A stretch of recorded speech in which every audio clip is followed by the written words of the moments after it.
Let all that worship graven images be ashamed, who boast of their idols. Worship him, all ye his angels. Now, why am I mentioning this? Because let me show you here the context of this. The gods that God is most high over are the angels, meaning the fallen angels, whom the nations wrongly worship as gods, the demons and Satan. How do I know? Watch here. Let all that worship graven images, there's a graven image, be ashamed, who boast of their idols. Worship him, all ye his angels. You see the connection? It's connecting these angels with the idols that the nation worship, idols that they think are idols of gods. According to Paul, those angels are the demons. According to the Greek version, Psalm 95:5, the angels associated with the idols of the pagans are the demons. Sigh and heard and rejoice, and the daughters of Judea exalted because of thy judgments, O Lord. For thou art Lord most high over all the earth. Thou art greatly exalted above all gods. So who are the gods that he's exalted over? These angels that are associated with the idols. How do I know? Because I want you to see Psalm 96:7. It says, worship him, all ye his angels. But the Hebrew says something different. Watch the Hebrew. Psalm 97:7. Let all those be ashamed who serve graven images, who boast of idols. Worship him, all you gods. Do you make the connection here? Are you connecting the gods associated with the idols that Yahweh is most high over with the angels? Because here, the Jews that translated Psalm 97:7 understood those gods to be the angels that mislead the nations. Right? So when God is said to be greatly exalted above all gods, who are those gods? Right? Who are the gods that he's exalted above? Come on, help me out. I want to make sure you're getting it. The angels, right? Good. Good. Now we got a problem, Houston. Because Jesus is exalted above all the angels. How do I know? Here you go. When he was resurrected, right here, corresponding to that, baptism now saves you, not the removal of dirt from the flesh, but an appeal of a good conscience to God through the resurrection of Jesus Christ, who is at the right hand of God, having gone into heaven after angels and authorities and powers had been subjected to him. How in the world are you going to continue to deny he's the Most High? If Yahweh is the Most High over all the earth, far exalted above the gods are the angels associated with the idols of the pagans. And Jesus is far above all angels, authorities, and powers and name. And they're all subject to him. You still are denying he's the Most High? You still want to deny that he's the Most High? What else could the New Testament say to show you Christ, not the Father, but he went from the lowliest position on earth to the highest position, a position that makes him supreme over all creatures, angelic, heavenly, and earthly. If that doesn't make you the Most High, I don't know what will make you the Most High. And where's the proof that the demons are the gods that the pagans worship in ignorance? Well, let's see. Because Deuteronomy 32:16-17, they made him jealous with strange gods. With abominations, they provoked him to anger. They sacrificed to demons. So when you sacrifice to gods, idols, you're sacrificing to the demons who are not God, to gods whom they have not known, new gods who came lately, whom your fathers did not dread. Psalm 106, 36, 37. Served their idols, which became a snare to them. They sacrificed their sons and their daughters to demons. Okay. 1 Corinthians 10, 20, 19 to 21. What do the pagans sacrifice to? What do I mean then? That a thing sacrifices idols anything? Or that an idol is anything? No. But I say that the things which the Gentiles sacrifice, they sacrifice to demons, not to God. The gods of the Gentiles are demons. They're real beings. They're not real gods, but real beings. I do not want you to become sharers in demons. You cannot drink the cup of the Lord and the cup of demons. You cannot partake of the table of the Lord, the table of demons. And what did I say? The idols of the nations, according to the Jewish understanding, are who? Who are those gods?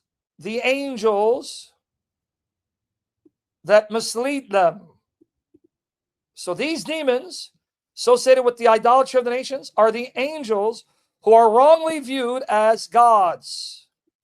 That's why in Psalm 95:5 we're told the following. Psalm 95:5. For all the gods of the heathen are devils, but the Lord made the heavens. And it's the same word used by Paul in 1 Corinthians 10:20. What's the word? Here you go. Daimonia. Hoti pantis ethei ton ethnon daimonia. Demons. That's where you get the word demon from. Isn't it ironic? You have what they call ancient alien experts who say that the ancient gods are the aliens of today, making the connection between aliens and demons. Anyway, you see how 1 Corinthians 15 provides no solace to them? 1 Corinthians 15 in context actually proves the Trinity. First of all, I want you to see how this will tie in with the misuse of Matthew 1:25.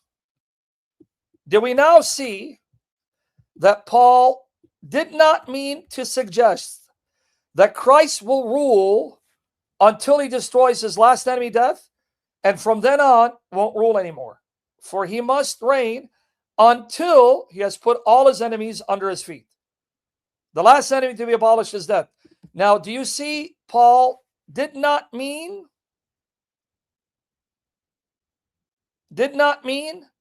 that once Christ destroys death, that's the end of his rule. Because he only rules until he destroys his last enemy.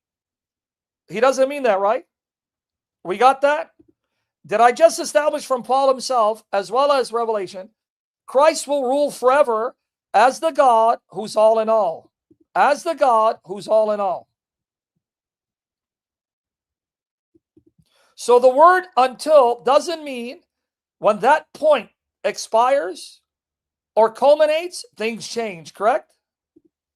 Because the word until, heos, is used elsewhere where people butcher its meaning. Now let's turn the tables, right? You ready?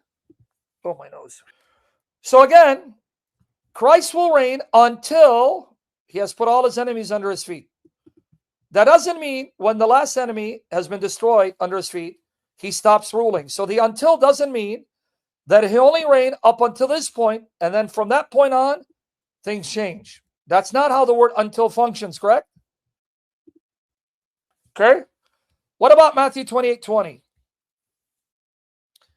Teaching them to keep all that I commanded you, and behold, I am with you always, even to the end of the age. The word is until. Same word, heos. Until the end of the age. Let's look at other translations so you can see. And I'll show you the Greek is heos, and it's form of heos. Heos who? Heos haftu. Let's see. Till he has put all his enemies under his feet. Until the end of the age. Now, would anyone be stupid to think that Christ will then no longer remain with us after the age? So he's only going to be with believers until the end of the age, And after that, he's going to abandon them? Is that how you're going to interpret the word until? Nobody, right?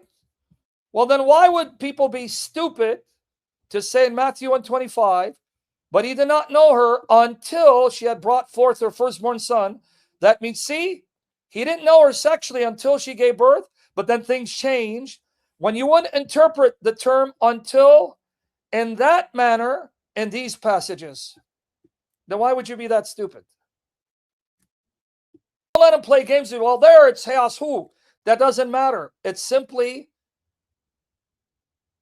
a form of Heos where Matthew will use Heos or Heos who or Heos haftu for stylistic purposes, but the inclusion of who does not change the meaning. Don't let him lie to you. Like, there is but one Lord Jesus Christ, through whom all things came and through whom we live. So here's what he quoted. See, Paul says the one God is the Father.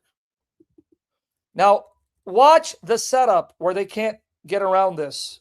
Okay, you ready now for me to break it down? Yeah, brother. No caps, man. Thank you, brother. The screen large enough for you to see?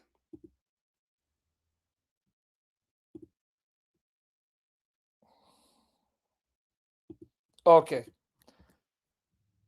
How do you set them up to bury them? Number one, focus on from whom all things came. From whom all things came. Okay. You ask them, all things are from one God the Father, meaning it was the Father who willed that all things would exist, right? Being the source, that's why we believe in the monarchy of the Father. He willed that all things exist. So you ask them, do all things mean all creation? Yeah. So if all things exist because of the Father's will, of the Father, meaning he willed they exist and brought them into being, then that means the Father is separate from all creation and must have existed before all creation. So he's uncreated, right?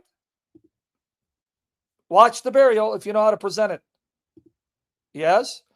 Well, thank you for proving Christ is not a creature. Why? Because it says all things are from the Father through the Son. So the Father appointed the Son to bring all things into existence. Well, if all things means all creation, how can the Son be part of creation if he's the one that the Father employed to bring all creation into being? Does that mean Christ brought himself into being? And if he's there with the Father before all things, then like the Father, he's separate from all things, and therefore he's not a creature. So you can't get around it. Ironically, the passage they think proves that Christ is not God destroys them because it proves Christ must be Almighty Yahweh and as old as the Father. See that?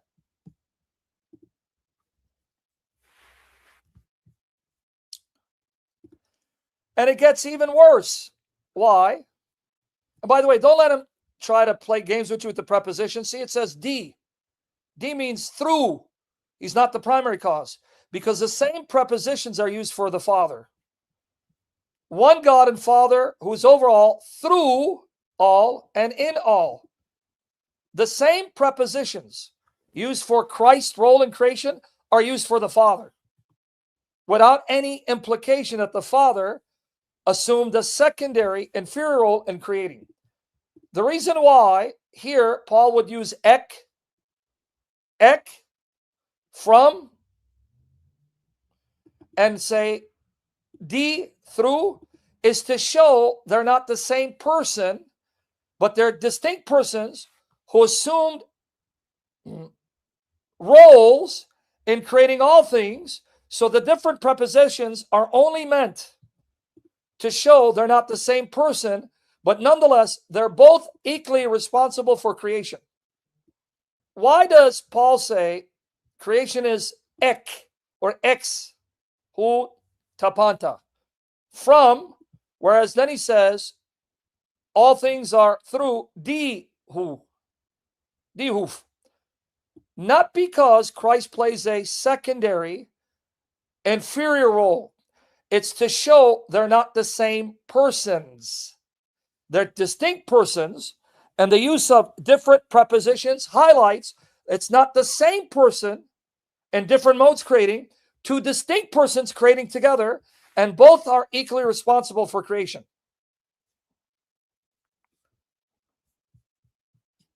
Right? And you know there can't be any difference because the same prepositions are used for the Father. Look, D, one God and Father of all, who's over all and through all. Dia and in. Here, let me go. How deep you want me to go into this? Let me go a little deep into this. Here is the article where you'll see the same prepositions used. What do I mean? Same prepositions? Okay, let's go through this. You got to know this. When it talks about Christ creating, it'll use di, dia, diahuf, diahun, dia aftu. It will use ain, and aftos, and afton, depending on its position. Nonetheless, does that mean Christ is inferior? Because the prepositions imply agency? No. Now watch. Watch the prepositions so we can go into it, right? Pay attention to the prepositions used for this Lord Jesus. For by him, en afto, dative. All things were created that are in heaven, that are on earth, visible and invisible, whether thrones or dominions or principalities or powers. All things were created through him. Di aftu, for him, is afton. He is, as to notice, present tense, not was, he still is. Sovereign, supreme over all creation, because he exists before all creation. In him, en afto, all things consist. Now pay attention, preposition. En, di. En afto, di aftu, and then is afton. Okay, pay attention to this. Now let's go to the prepositions. Are these prepositions used of God the Father? Yeah. Here, same prepositions. Therefore, you are no longer a slave, but a son, and if a son, then an heir through God. Dia theou. Does that mean the Father played a secondary, lesser role in making you an heir? Because it uses the preposition dia?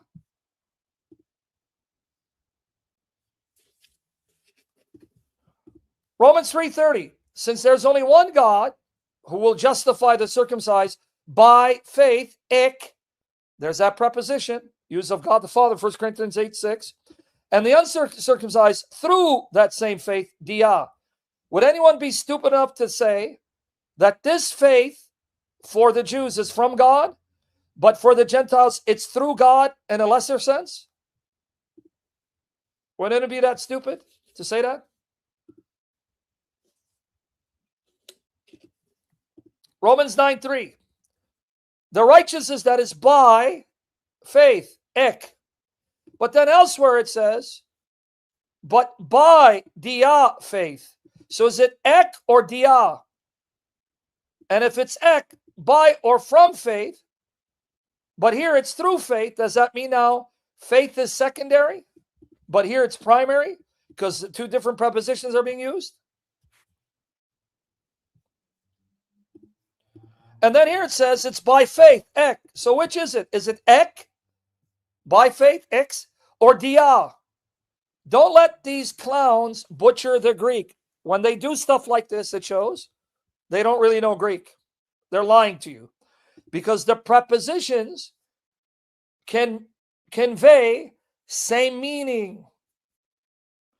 Just because it says creation is in, through Christ, and for Christ, but it may not use the word ek, from Christ, doesn't mean he is playing a secondary, inferior role. The use of those prepositions is to affirm, though he's the almighty creator and fully responsible for creation, he's not the only one who created. Is it by ek faith or is it through faith, dia? Means the same thing, dude. The same prepositions used for Jesus. Watch. Romans 11:36, speaking of God the Father. For from him and through him and for him. Okay? Are all things. Speaking of God the Father. Hebrews 2:10, speaking of God the Father. And bringing many sons to glory, it was fitting that God, for whom, and through whom everything exists. Exists for him and through him, through his agency. Notice the same prepositions. One Lord Jesus Christ through same preposition used of God the Father, used for Jesus. Whom all things came, through whom we live. What about this used of the Father? Oh, it's used of Christ. All things were created through him and for him. And in him and all things consist. Same prepositions, right? The prepositions dia, is, and used of Christ and God the Father in describing their roles in creation. Talking about God the Father, who raised the man Jesus from the dead and will send him as a man to judge the world in righteousness. So it's talking about God the Father here, right? Okay, in him and after we live and move and are. In who? And after. Pay attention to the prepositions. In who? And after God the Father. In him we are being sustained and preserved. Okay, remember those prepositions. Right. All right, now watch here. Romans 11:36, again about God the Father in the context. Romans 11:36. Okay. Ek, there's that word ek, for from him, ex aftu. Okay, di aftu, through, there's that preposition di. And is afton, ta panta. Okay. Di aftu, is afton, ta panta. The all things. Okay? Speaking of God the Father. Watch here. Speaking of God the Father again, his role in creation. And watch how we're going to go here and see how the same prepositions used of Christ. Okay. Here it is. It was fitting for him, on, remember this, ta panta. Okay, on, there's the ta panta, all things. K, u, by whom, ta panta. You see the language here? On, ta panta. K, u, ta panta. Now watch. Watch it. Let's see what it says about Jesus in 1 Corinthians 8:6. Is Kyrios Jesus ta panta. And we, aftu, we exist through his agency. Ta panta, que imes aftu. Ta panta, aftu. Wait, where do we read that? Oh, it's right here. On ta panta, ta panta. Used of God the Father here. Ta panta, aftu. Aftu, huh? And on ta panta, ta panta. Ta panta. But here it says, ta panta, through Christ. And we for him, through him, aftu. All right, let's see over here. Ek aftu, ke aftu. We're through God the Father. Is afton ta panta. Through God the Father. And in or for God the Father are all things. See this? Is avton, di avtu. All right, let's go back here. K imes, di avtu. Really? Interesting. Hold on. This is talking about Christ. Hati en avto ektisti tapanta. En avto ektisti tapanta. Then over here it says, tapanta di avtu. The all things through him is avton ektiste. Creation has an ongoing relationship in him. Watch. Is avton, right? Di avtu tapanta. All right. Let's see if that was used for the Father. Let's see if that was used for the Father. Okay. Note what it says in Colossians 1:16 about the Son, Christ. Watch here. En avto ektisti, created tapanta. The creation, all things created are en avto and tapanta di avtu. Notice tapanta di avtu. K is avton. What did it say about God the Father? Di on tapanta di u tapanta. Interesting. What did it say over here? Ek avtu, di avtu, is avton. The same words. Di avtu, ke is avton, tapanta. Here it is. Di avtu, is avton, tapanta. What did it say about Christ? Is avton, di avtu, tapanta. Confused yet? Bored yet? Same prepositions, same language applied to the Father and Son and their roles in creation, salvation, redemption, and sustaining creation.